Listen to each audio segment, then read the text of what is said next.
Hello everyone. ಮುಖ್ಯ ಪ್ರಶ್ನೆ ಸಂಖ್ಯೆ 15 ಗಮನಿಸಿ. ಕೆಳಗಿನ ಪ್ರಶ್ನೆಗಳಿಗೆ ಉತ್ತರಿಸಿ.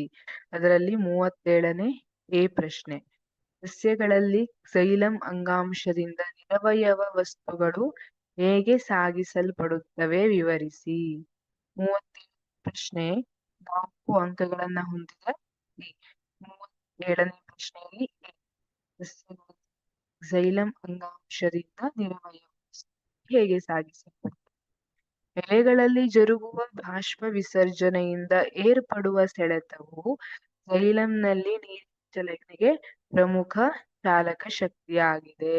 ಇದರಿಂದ ಬೇರುಗಳು ನೀರು ಮತ್ತು ಅದರಲ್ಲಿ ಕರಗಿರುವ ನಿರವಯವ ವಸ್ತುಗಳನ್ನು ಹೀರಿಕೊಂಡು ಎಲ್ಲಾ ಭಾಗಗಳಿಗೆ ಸಾಗಿಸಲ್ಪಡ್ತವೆ. ಈಗ ನಾವು ಜ್ಯೂಸ್ ಕುಡಿತಾ ಇದ್ದೀವಿ ಅಂದ್ರೆ ಒಂದು ಸ್ಟ್ರಾವನ್ನ ಹಾಕಿ ಹೀರ್ತಾ ಇರ್ತೀವಿ ಅಂತ ಇಟ್ಕೊಳ್ಳಿ. ಸ್ಟ್ರಾದಲ್ಲಿ ನಾವು ಜ್ಯೂಸನ್ನ ಹೀರಿದಂತೆ ಗ್ಲಾಸಲ್ಲಿರುವಂತಹ ಜ್ಯೂಸ್ ಸ್ಟ್ರಾದಲ್ಲಿ ಮೇಲ್ಗಡೆ ಬರ್ತಾ ಹೋಗುತ್ತೆ. ಇಲ್ಲಿ ಕೂಡ ಎಲೆಗಳಲ್ಲಿ ಜರುಗುವ ಬಾಷ್ಪ ವಿಸರ್ಜನೆ ಅಂತ ಹೆಚ್ಚಾದ ನೀರನ್ನ ಪತ್ರರಂಧ್ರಗಳ ಮೂಲಕ ಸಸ್ಯಗಳು ಹೊರಹಾಕುವುದನ್ನ ಬಾಷ್ಪ ವಿಸರ್ಜನೆ ಅಂತ ಕರೆಯಲಾಗುತ್ತೆ. ಈ ಬಾಷ್ಪ ವಿಸರ್ಜನೆಯಿಂದ ಏರ್ಪಡುವ ಸೆಳೆತ, ಇಲ್ಲಿ ಬಾಷ್ಪ ವಿಸರ್ಜನೆ ನೀರು ಈ ರೀತಿಯಾಗಿ ಮೇಲ್ ಹೋಗ್ತಾ ಇದೆ, ಹೊರಗೆ ಹೋಗ್ತಾ ಇದೆ ಅಲ್ವಾ.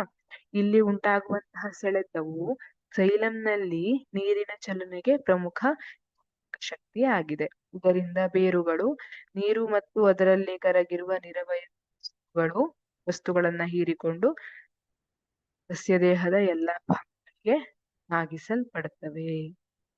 ಈ ರೀತಿಯಾಗಿ ಕ್ಸೈಲಂ ಅಂಗಾಂಶದಲ್ಲಿ ನಿರವಯವ ವಸ್ತುಗಳು ಸಾಗಿಸಲ್ಪಡ್ತವೆ. Thank you.